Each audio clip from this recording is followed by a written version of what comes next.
it's like soccer, Matthias. Hockey's like that. One team dominates, scores, gets a million shots on goal, should have scored, and the other team inevitably always scores after the fact.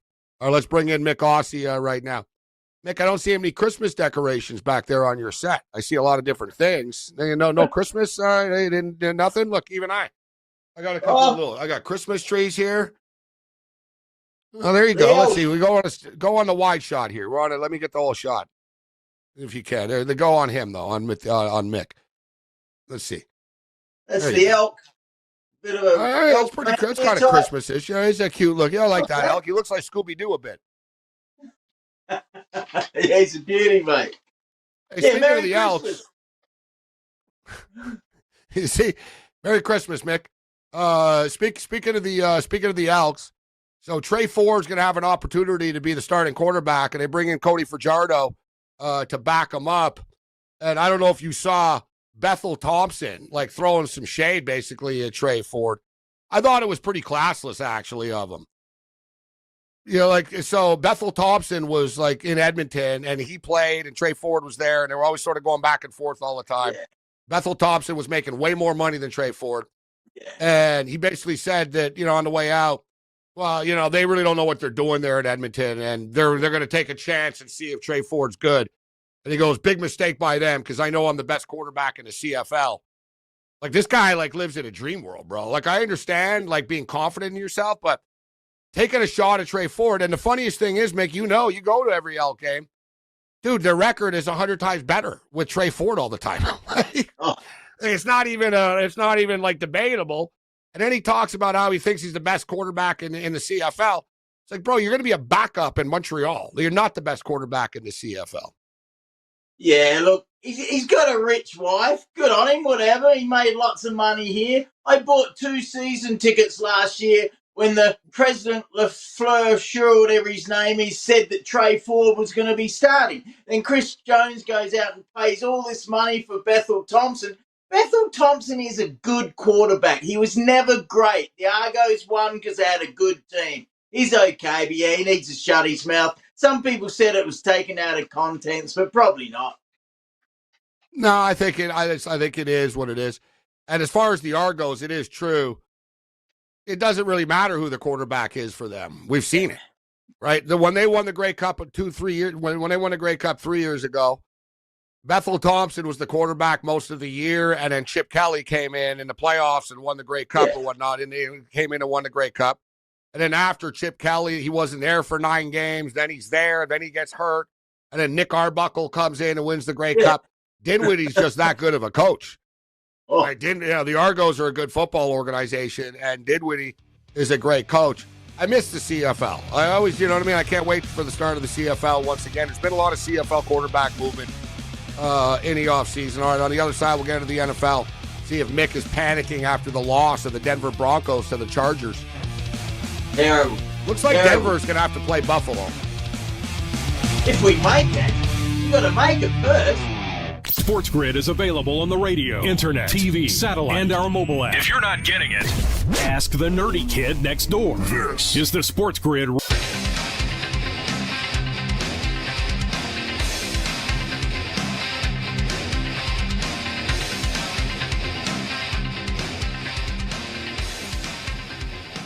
Let's roll. Level 4 continues. This is SportsGrid, Sirius XM Channel 159. Merry Christmas. Happy holidays.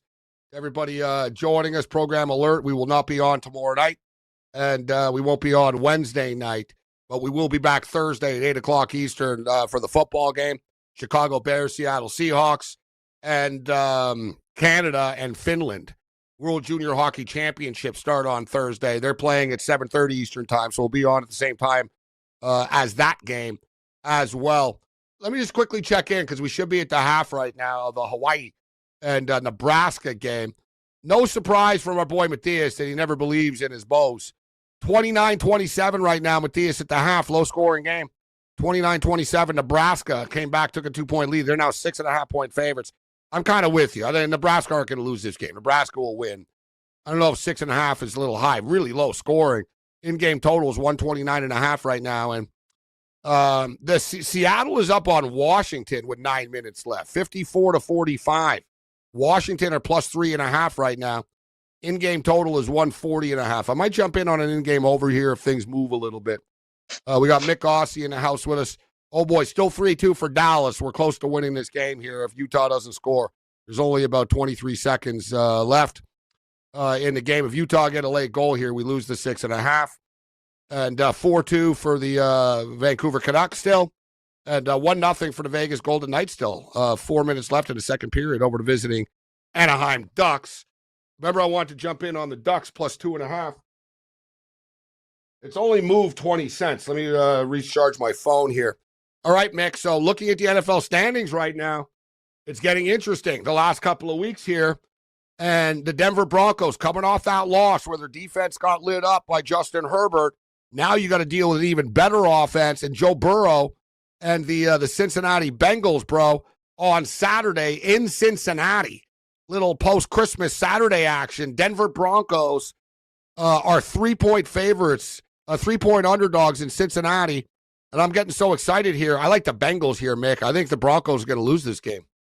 Oh, well, last Thursday night, for the first half, I was being Santa Claus helper, and I listened to your show for the first half. What were we up? 21-10, I think. Come home, watch the second half. Our defense was terrible.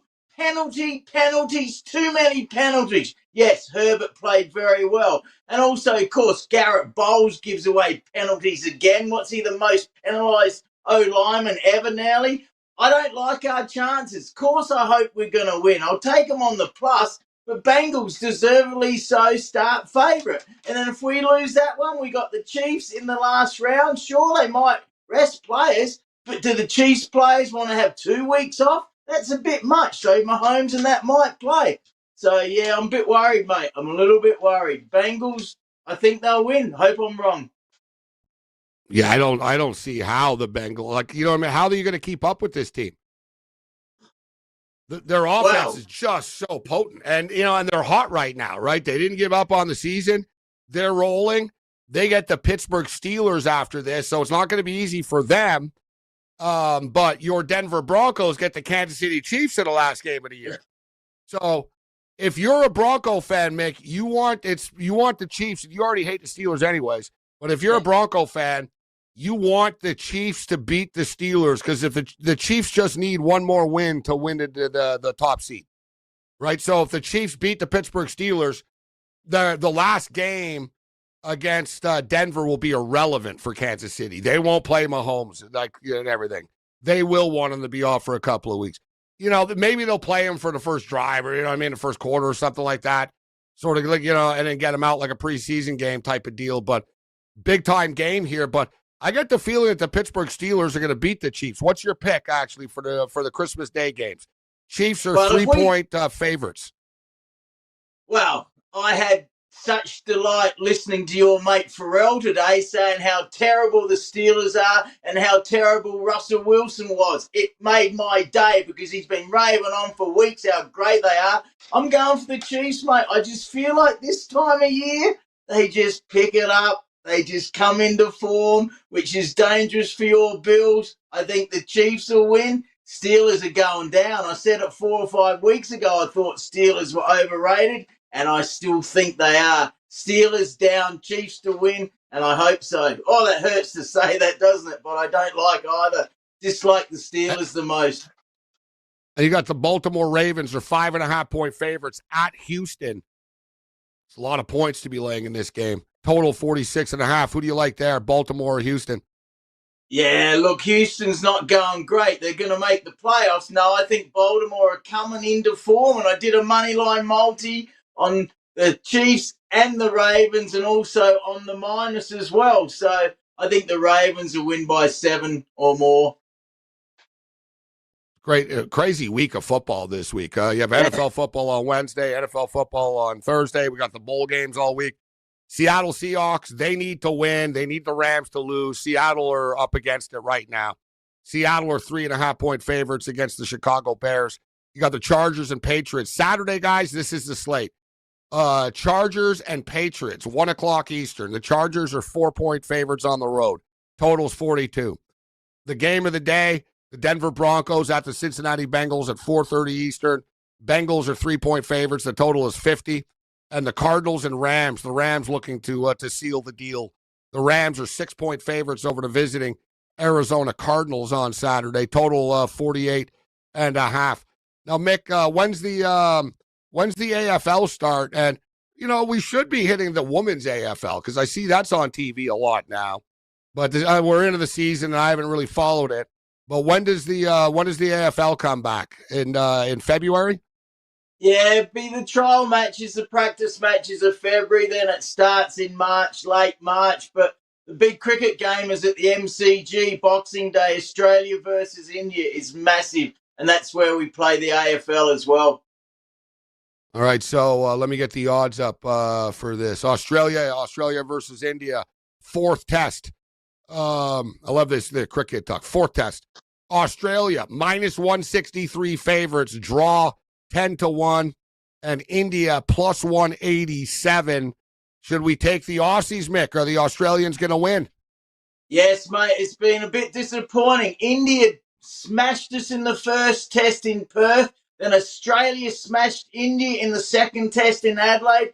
Third test we would have won, but it got rained out, so it's 1-1. And our boy Travis Head, who we've talked about for years, because I was in his dad's wedding, he is equally the best player in the world right now across all formats. He's got player of the match in test 2 and 3, so take Travis Head as a roughie for player of the match. And if you like the bowlers, take Bumrah. He's a star for India. He's awkward action. He is brilliant. Or Mitchell Stark. So there's 3 players I like for player of the match. Is this the last test? Is this it? Is this the deciding test, or is there more after this? There's one more in Sydney. So it's a 5-test series because it's the 2 best countries in the world over the last 10 years. It's been a little bit disappointing so far. It was built up so much. It's destroyed both ways than the rain. But it's in Melbourne. It shouldn't rain. So let's hope it goes for more than 4 and goes to 5 days, hopefully. One thing that should be coming up pretty soon as well.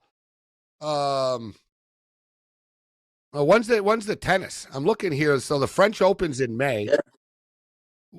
When's the Australian Open? What's the date of the Australian Open? Yeah, that's in January, mid-January, I think. Yeah, here we go. Here we go. January 11th. There you go. Pretty soon, actually. Yeah, so hey, Matthias, big time tennis pretty soon. January 11th. It's a Sunday, January the 26th. It's coming, Gabe. It's coming. Stefano Tsitsipas, Paula Badosa on their private plane to Australia. Yup, it's on TikTok. The stars of tennis are getting ready for another major. Let's go. Max Purcell has been previously suspended and will now not play on his home soil. Star suspended and volunteers for doping ban. Really harsh with this tennis stuff. Merry Christmas, Mick. Sports gaming strategy so strong you can practically power your phone on it. Extend your battery life. Keep it here. This is the SportsGrid Radio Network.